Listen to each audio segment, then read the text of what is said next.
नमस्कार। ब- आज हम लोग भारत में प्रागैतिहासिक संस्कृतियों की बात करेंगे। सर्वप्रथम हम लोग पुरापाषाण काल के बारे में चर्चा करेंगे। यहाँ पर पाषाण युग से लेकर आज के आईटी युग तक, अर्थात इंफॉर्मेशन टेक्नोलॉजी के युग तक मानव के विकास का एक लंबा इतिहास है।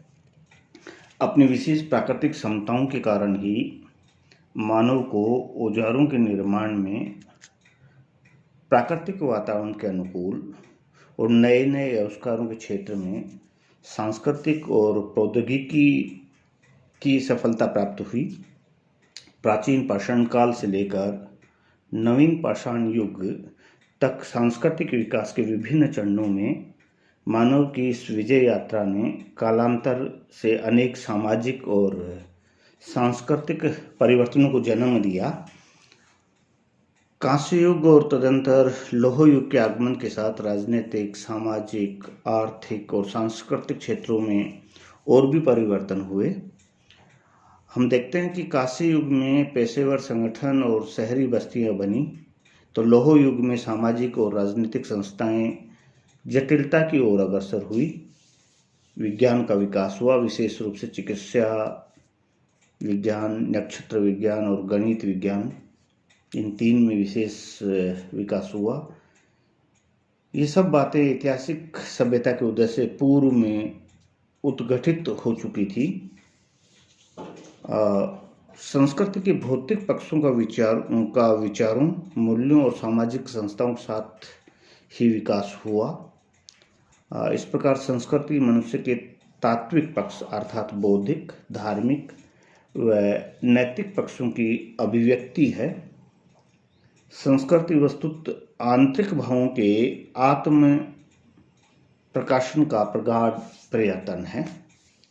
जहाँ तक भारतीय संस्कृति के आत्म प्रकाशन का प्रश्न है, तो उसका अध्ययन प्रागैतिहासिक काल से ही शुरू होता है या करना होता है। इसी में हमारी समझदारी होगी। प्रागैतिहासिक से तात्पर्य उस काल से है जिसका कोई लिखित साक्ष्य नहीं मिलता है, या दूसरे शब्दों में हम कह सकते हैं कि लिपि के ज्ञान से पूर्व का युग प्रागैतिहासिक नाम से अभिहित किया जाता है। इस दृष्टि से पाषाणकालीन सभ्यता प्रागैतिहासिक काल के अंतर्गत आती है। इसके विपरीत जहाँ से लिखित साक्ष्य हमें मिलने लगते हैं, वहाँ से ऐतिहासिक काल की शुरुआत होती है। कुछ विद्वान इन दोनों कालखंडों, प्रागैतिहासिक और ऐतिहासिक कालखंड के बीच में आद्य ऐतिहासिक कालखंड को रखते हैं, जिसमें लिखित साक्ष्य तो मिलते हैं किंतु अपाठ्य हैं या दुर्बोध हैं।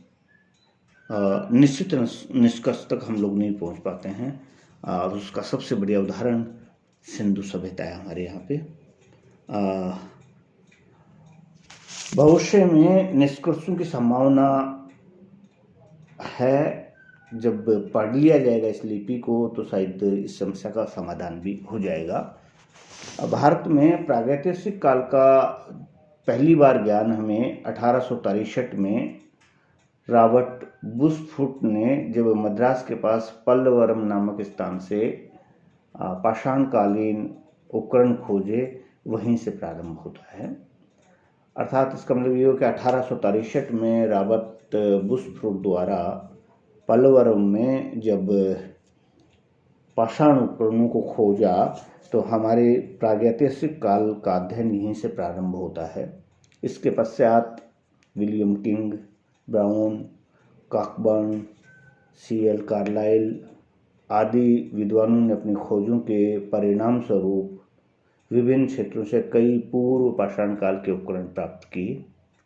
इस दिशा में उल्लेखनीय सफलता हमें 1935 में डिटेरा और पीटरसन के रूप में मिली, जब उन्होंने शिवालिक पहाड़ियों की तलहटी में बसे हुए पोतवार के पठार भाग का व्यापक सर्वेक्षण किया। प्रागैतिहासिक काल के पुनर्निर्माण के लिए केवल भौतिक अवशेषों और उपकरणों का ही सहारा होता है। यह अवशेष पुरालेखों की तरह बोलते नहीं हैं। इनकी चुप्पी तोड़ने के लिए रेडियो कार्बन, तिथि करण सहित अन्य कई तकनीकों का प्रयोग करना पड़ता है। प्राचीनतम जीवन के कार्यकलापों को समझने के लिए हमें उनकी पारिस्थिति को भी समझना होगा। और इस दृष्टि से विभिन्न विद्वानों ने भारत को विभिन्न भागों में बांटा है। मैं यहाँ ये कहना चाहूँगा कि भारत का केरल और पूर्व में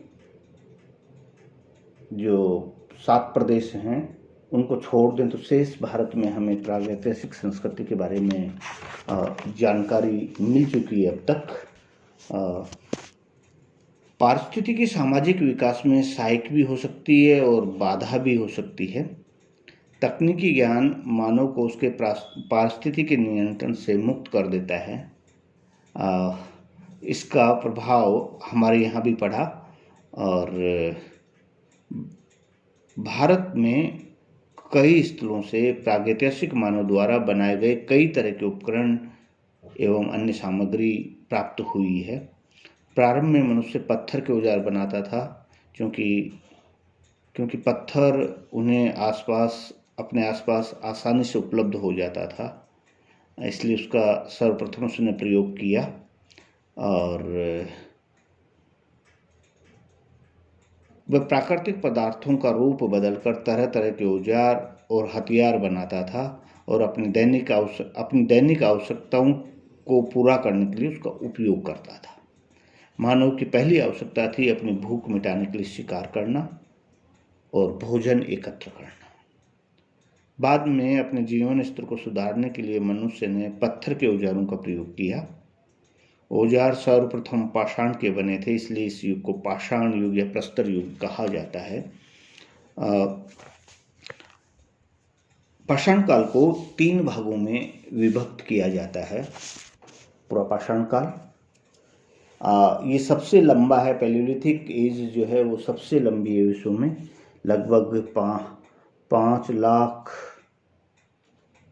ईसा वर्ष पूर्व से लेकर 9,000 10,000 ईसा पूर्व तक इस काल के साक्ष्य हमें मिलते हैं। पुरापाषाण काल को उपकरणों के आकार प्रकार बनाने के तकनीक इसके आधार पर पुनः 3 भागों में द्वारा बांटा जाता है। पहला भाग जो है उसको निम्न पुरापाषाण काल कहते हैं, लोअर पैलियोलिथिक पीरियड। ये 5 लाख ईसा पूर्व से लेकर लगभग 50,000 ईसा पूर्व के मध्य चलता है और इसमें है चापर, चापिंग और हैंडेक्स, ये 3 प्रकार के औजार विशेष रूप से बने, इसलिए कई बार इसको हैंडेक्स संस्कृति भी कहा जाता है। दूसरा मध्य पुरापाषाण काल जो 50,000 ईसा पूर्व से लेकर और लगभग जो है आपका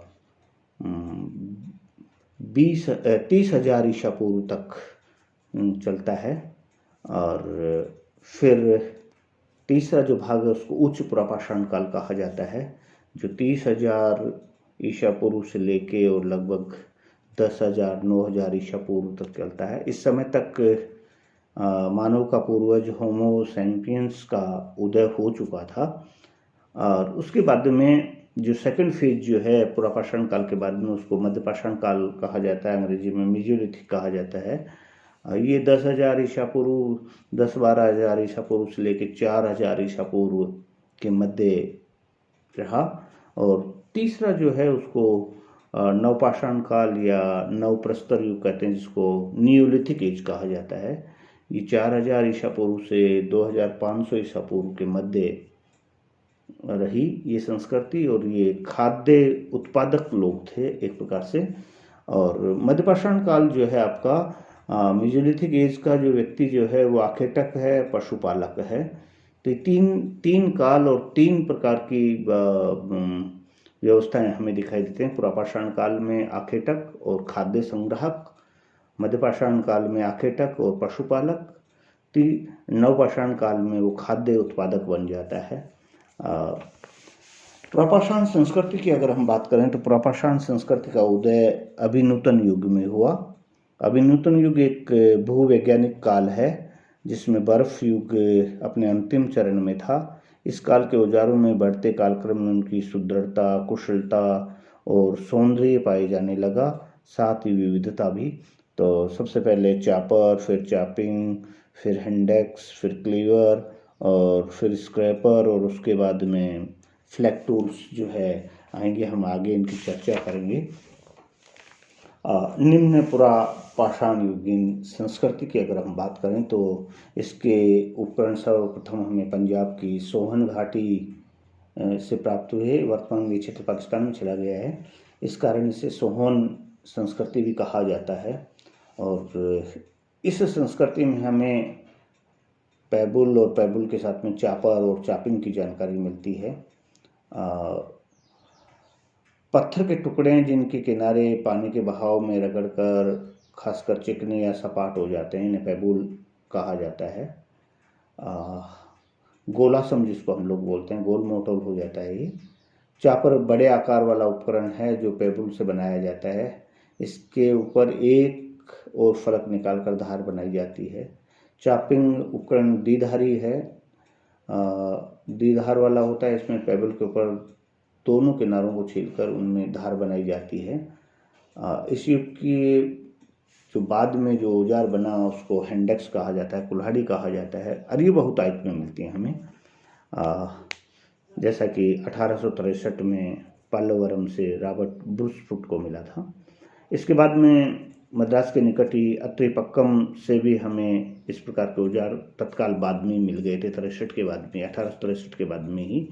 और इस काल के औजार अधिकांशतः स्फटिक और जिसको हम लोग क्वार्ट्जाइट के नाम से जानते हैं, क्वार्ट्जाइट, आगेट और जेस्पर, कैल्सिडोनी पर निर्मित किए गए हैं। सोहन नदी की छोटी सहायक नदी है सिंधु की ही। इसकी 5 वेदिकाओं के बारे में हमें जानकारी मिलती है और उनमें हमें पाषाण उपकरण मिलते हैं। भारत के संदर्भ में अगर हम बात करें तो आंध्र प्रदेश, बिहार, उत्तर प्रदेश, महाराष्ट्र और राजस्थान का अरावली का क्षेत्र, यहाँ सभी जगह से हमें निम्न पुरापाषाण युगीन संस्कृति की जानकारी प्राप्त होती है। राजस्थान के संदर्भ में अगर बात करें तो सरस्वती, चंबल, बेड़च, बनास, गंभीरी, आहड़, लूनी, इन नदियों के किनारे जो है हमें प्रस्तर उपकरणों के साथ साथ में मानव के उद्गम के बारे में जानकारी मिलती है। इस संस्कृति का राजस्थान में डीडवाना महत्वपूर्ण स्थान है, जहाँ से हमें निम्न पुरापाषाण कालीन उपकरणों के बारे में या मानवीय संस्कृति के बारे में जानकारी मिलती है। सोहन संस्कृति के उपकरण भारत के अन्य भागों से तो प्राप्त होते ही होते हैं। प्रारंभिक सोहन प्रकार के पैबुल उपकरण हमें चित्तौड़, राजस्थान, सिंगरौली, बेलन घाटी, उत्तर प्रदेश, मिर्जापुर और इलाहाबाद के क्षेत्र में, मयूरगंज उड़ीसा, साबरमती माही नदी घाटी में गुजरात में और आंध्र प्रदेश से प्राप्त होती हैं। दक्षिणी भारत में भी हमें हैंडेक्स संस्कृति के बारे में जानकारी मिलती है, जिसको मद्रासियन संस्कृति कहा जाता है। ये सोहन संस्कृति, मद्रास संस्कृति प्रारंभिक टर्म थे, अब ये बंद हो गए हैं। संपूर्ण भारत में एक ही प्रकार के औजार हमें प्राप्त होते हैं जो निम्न पुरापाषाण काल से संबंधित हैं। मध्य पुरापाषाण संस्कृति, निम्न पुरापाषाण कालीन संस्कृति के पश्चात अधिक विकसित संस्कृति मध्य पुरापाषाण संस्कृति है। इस युग में उद्योग मुख्यतः पत्थर की परतों या पपड़ी से बनी वस्तुओं का है। फ्लैग टूल्स हमें मिलने लग जाते हैं। कोर में से फ्लैग निकाल के और उनके ऊपर पुनराघात करके फिर औजार बनाए जाने लगे। इस युग के मुख्य जो औजार हैं वो फलक, है आपका बेदनी है, छेदनी है, खुरचनी, इस प्रकार के औजार हमें मिलने लग जाते हैं। और पहले की अपेक्षा औजार अब छोटे हो गए हैं, सुंदर हो गए हैं, सुडौल हो गए हैं। और इस युग में हम इस प्रकार के सरल बटिकासम उद्योग के बारे में जानकारी प्राप्त करते हैं। फलकों की अधिकता के कारण मध्य पूर्व पुरापाषाण काल को फलक संस्कृति की भी संज्ञा दी जाती है। फ्लैग कल्चर या फ्लैग टूल कल्चर भी कहा जाता है। इस युग के जो उपकरणों का निर्माण हुआ वो क्वार्ट्जाइट पत्थर पर हुआ। इसमें चर्ट, जैस्पर, फ्लिंट जैसे मूल्यवान पत्थरों को भी काम में लिया गया। मध्य पुरापाषाण स्थलों की अगर हम बात करें मोटे तौर पे तो सोहन घाटी, नर्मदा और तुंगभद्रा नदी के किनारे उत्तर प्रदेश, मध्य प्रदेश, महाराष्ट्र, राजस्थान, कर्नाटक इत्यादि क्षेत्रों में हमें उपकरण मिलते हैं। अगर स्थलों की बात करें तो महाराष्ट्र में नेवासा, बिहार में सिंहभूमि, पलामू जिले, उत्तर प्रदेश में चकिया, वाराणसी का क्षेत्र, मध्य प्रदेश में रायसेन जिले में स्थित भीमबेटका की गुफाएं, सोन घाटी, राजस्थान में बागोर, बेड़च, कादम्बली घाटियों में गुजरात में सौराष्ट्र क्षेत्र, हिमाचल में व्यास, बाणगंगा तथा सिरसा घाटियों में उपकरण उपलब्ध होते हैं हमें। इस युग में आर्द्रता अधिक होने के फलस्वरूप मानव ने बड़े पशुओं की अपेक्षा छोटे पशुओं पर अपनी निर्भरता बढ़ाई, उनका शिकार करने लगा। उच्च पुरापाषाण संस्कृति। इस उच्च पुरापाषाण संस्कृति में मौसम पहले से नम और गर्म हो गया। इस समय का प्रधान जो पाषाण उपकरण है वो ब्लेड है। ब्लेड पतले और सकरे आकार वाला वह पाषाण फलक है जिसके दोनों किनारे समानांतर होते हैं और जो लंबाई में अपनी चौड़ाई से दुगना होता है। प्रारंभ में पुराविद भारतीय प्राग इतिहास में ब्लेड प्रधान काल को मानने के लिए तैयार नहीं थे, किंतु बाद में विभिन्न स्थानों से ब्लेड उपकरणों के प्रकाश में आने के परिणाम स्वरूप ये स्वीकार किया गया कि यूरोप तथा पश्चिमी एशिया की भांति भारत में भी ब्लेड प्रधान उच्च पुरापाषाण काल का अस्तित्व था। इस युग के उपकरणों में फलक, ब्लेड्स और ब्यूरिन्स की बात की जाती है। ज़्यादातर ब्लेड्स का और ब्यूरिन्स का प्रयोग किया गया। ब्लेड उपकरण एक विशेष प्रकार के बेलनाकार कोरों से निकाले जाते थे। मूल पत्थर में से जो है प्रेशर टेक्निक के द्वारा निकाले जाते थे, फिर उनको रीटचिंग करके, पुनराघात करके और उनके ऊपर धार बनाई जाती थी और इसके निर्माण के लिए चर्ट, जैस्पर, फ्लिंट इत्यादि बहुमूल्य पत्थरों को काम में लिया गया था। विश्व के संदर्भ में उच्च पुरापाषाण काल का दो कारणों से विशेष महत्व है। पहला, कई अवस्थाओं से होकर आधुनिक मानव या होमो सैपियन का विकास संभव हुआ, और दूसरा, इस युग में उपयोग में लाए जाने वाले औजार चकमक के बने हुए थे। भारत में जिन स्थलों से उच्च पुरापाषाण काल के उपकरण मिले हैं उनमें बेलन तथा सोन घाटी उत्तर प्रदेश, सिंहभूमि बिहार, भीमबेटका बाघोरा मध्य प्रदेश, पटने भटने नंदे पाले इनाम गांव महाराष्ट्र, रेणीगुंटा कर्नूल की गुफाएं आंध्र प्रदेश, सोरापुर दोआब कर्नाटक और विजदी गुजरात, बूढ़ा पुष्कर राजस्थान का विशेष रूप से उल्लेख किया जा सकता है। इस संस्कृति में पाषाण उपकरणों के साथ अस्थि उपकरण, मूर्ति, पशु जीवाश्मों की प्राप्ति अत्यंत महत्वपूर्ण है। रॉबर्ट ब्रूसफुट को 19वीं शताब्दी में ही विलासरगम गुफाओं आंध्र प्रदेश के उत्खनन में 200 अस्थि उपकरण प्राप्त हुए थे, जिनमें scraper, knife scraper, dagger, hand axe आदि मुख्य रूप से थे। इस काल में मानव की कला की ओर रुझान के स्पष्ट उदाहरण मिलना प्रारंभ हो जाता है। बेलन घाटी से प्राप्त अस्थि निर्मित मातृ देवी की मूर्ति अत्यंत महत्वपूर्ण है। पटने से भी शुतुरमुर्ग के अंडे पर एक दूसरे को आपस में काटती हुई चित्रित रेखाएं प्राप्त हुई हैं। भीमबेटका से प्राप्त शैल चित्रों को डॉक्टर वाकणकर ने इसी काल का माना है। उच्च प्रापाषाण काल में मानव को सौंदर्य की अनुभूति जो प्राप्त हुई थी, मानव जो है रंगों के माध्यम से अपने विचारों को मूर्त रूप देने लगा और प्रकृतिबद्ध चट्टानें जो गुफाएं जो थी जहाँ वो निवास कर रहा था, उनकी दीवारों पर चित्र उकेरने लगा और इस रूप में मानव के पहले हस्ताक्षर हमें उन गुफाओं में मिलते हैं। उसके लिए सबसे अच्छा उदाहरण हमारे पास में भारत में भीमबेटका है, जो मध्य प्रदेश के रायसेन जिले में स्थित है। धन्यवाद।